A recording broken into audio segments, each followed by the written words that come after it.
Hello everybody, how's it going? Awesome Soul here, and welcome back to Robocraft. This time, of course, we'll be talking about the very interesting news post that we had just gotten today. Or well, technically, yesterday, by the time you're probably gonna watch this video. But anyways, so I'm sure a little while back you probably remembered when I did my miniature ion video, when we had the news for that, I was saying, this is probably going to start a trend for miniature versions of the larger weapons.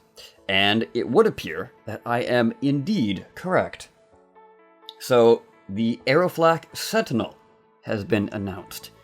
And kind of like I predicted back then, it is just going to be a single-barreled flak in the range of 150. Although it says approximately 150 in the news post. So, we don't exactly know what it's going to be. It could be a bit higher than that, it could be a bit lower. All depends on how they balance it. Speaking of balance, this is a little concerning to me. Basically because this thing could be strapped to aircraft a whole lot easier. Not to mention that it does have a lot more redundancy. One thing they did point out, though, is that the fire rate on it is reduced, presumably by half. That's kind of the feel I'm getting for it, just based on what they've written here in the news post. Of course, link is in the description if you have not read it for yourself. But I'm gonna guess it is about half, because they're lowering the CPU cost of this thing to about half of the actual Flak, which is now going to be renamed the Flak Guardian. So, two of these would have the same firepower as the Flak Guardian, possibly? Or is it going to have a bit above half the fire rate, or a bit lower than the fire rate? And what's the nominal count going to be? So many questions. Another interesting thing is the mounting method for this. It, at least in the image, seems like it is a completely flat, single base. So that's pretty odd, because you'd figure it would use the same mounting method as the Mini Ion, which was a single cube mounting nub, much like the Protoseeker.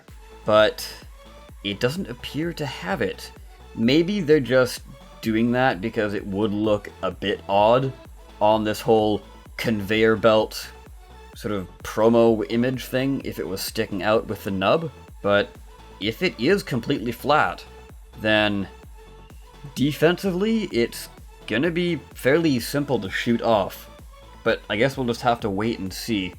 And again, balance-wise, I and a lot of other people have, or at least the initial few that I've seen, are sort of raising concerns about this, and I kind of have to agree. Flak is already a hard counter weapon with no other real purpose other than its intended counter. You can't really use it as a anti-ground or like a regular ground weapon. It's specifically a hard counter. So now if you have presumably a much lighter variant that you can mount easily on aircraft, you're gonna have these super fast, nimble, agile drones with flak on them now, able to fight other drones or copters or the rarely seen planes, and possibly take them down a whole lot easier.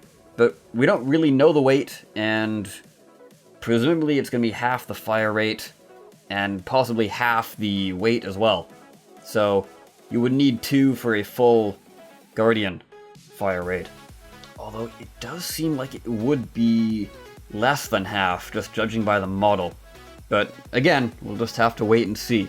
Hopefully FreeJam balances this alright, and air isn't messed up even more than it already is. Air is in a very odd spot currently. I'm sure I could talk about that for quite a while, but maybe another time.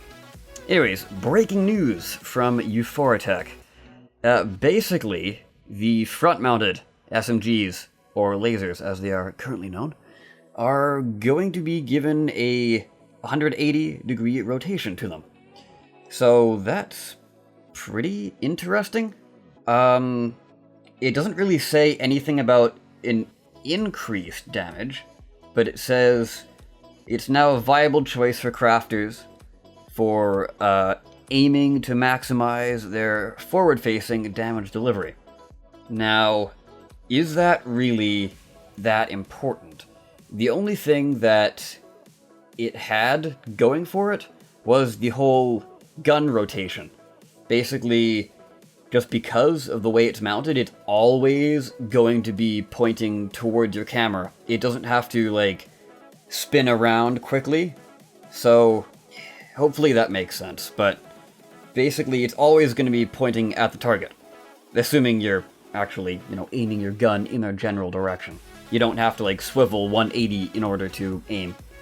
It's a little confusing. If I could demonstrate it visually, it would be a whole lot easier to, well, demonstrate. But, yeah, and that's pretty much all it had going for it.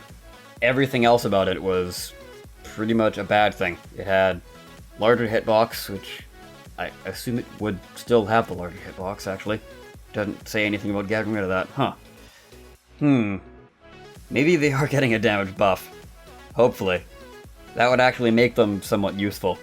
But I don't know, we'll see. Maybe it's just a first step to test the waters to see if this increase would make players use them a bit more. I don't think they would, though. I don't know, what do you guys think about that? And the insider section. Copters seen strafing sideways. Why? Well, probably because they're adding copter strafing to the game. These little insider things are getting a whole lot more obvious as time goes on, unfortunately. They used to be really enigmatic and sort of mysterious. It was like, ooh, what could that possibly be? And then now it's just like, okay, copters, they're adding copter strafing. Why? Oh, because they're adding copter strafing. I wonder. Yes. Very mysterious. So the last thing is the whole size matters section. And that's basically talking about the power rework. So on lower CPU bots, they're going to have less power to work with. So you're not really going to be seeing, lots of modules and heavy weapons on low CPU bots. Well, I guess you could stick them on, but it wouldn't really be as effective. It's going to actually, come to think of it, mess up my grass shark. It's going to only be able to cloak for like 2 or 3 seconds, possibly. Maybe less. We don't have the actual numbers, but oh well. Grass shark was a gimmick build, anyways. The point is that there's going to be less seal clubbing down low. And I guess the other thing that was brought up is the CPU and power relationship for, I guess, larger CPU bots is going to be increased, if I have that correctly. So here's the line I was looking for. The result produces a reduction of power issued to smaller robots in exchange for a massive increase in power issued to larger robots. Now, does that mean that the larger robots are keeping the same power level that they have currently, but it's just, quote-unquote, a massive increase compared to what the smaller power pool would be? Or are we actually getting an increased power supply at higher CPU brackets? That's going to be interesting, balance-wise. My guess is that it's probably going to stay the same, and it's just sort of saying a massive increase compared to the smaller one.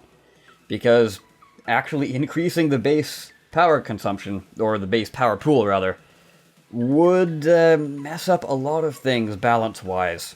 So, that kind of covers everything in this little news post. Let me know down below what you guys think of all of this. As always, I like to hear what you guys have to say, even if I can't always respond. There are an increasing number of you guys. But, yeah, I do read every single one of them. So, with that, I've been the Awesome Soul. I thank you so much for watching, and I'll see you next time. Take care.